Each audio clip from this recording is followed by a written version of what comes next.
c'est ce jeune homme ou cette jeune dame qui, après 6 années d'études académiques, obtient enfin son diplôme de docteur d'État en pharmacie.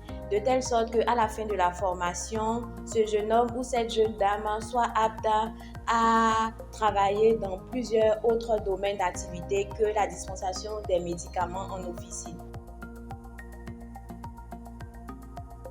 Le médicament est toute substance ou toute composition présentée comme possédant des propriétés curatives ou préventives à l'égard des maladies humaines ou animales. Quand on parle de propriétés curatives, il faut comprendre par là que le médicament peut être utilisé pour soigner une pathologie, pour traiter une maladie donnée. Et quand on parle de propriétés préventives, on fait allusion au fait que le médicament est utilisé pour éviter ou prévenir une maladie.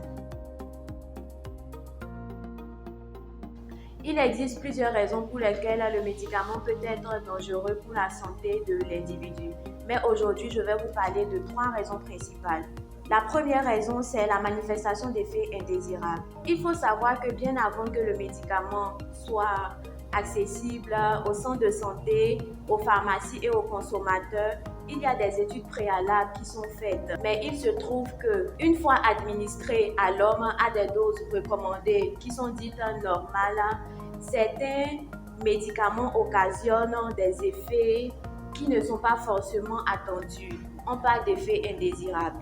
La deuxième raison, c'est la toxicité du médicament. La particularité du médicament est qu'il soit administré à une dose recommandée. Lorsque la dose administrée n'est pas suffisante, dans ce cas-là, le médicament ne sera pas actif. Lorsque la dose administrée est excessive, dans ce cas, le médicament devient toxique pour l'individu. Et la troisième raison, c'est le mésusage des psychotropes. Les psychotropes sont réputés ou connus pour leur action sur le système nerveux central. La mauvaise utilisation des psychotropes peut entraîner de nombreuses conséquences. C'est le phénomène de dépendance, l'altération de la perception.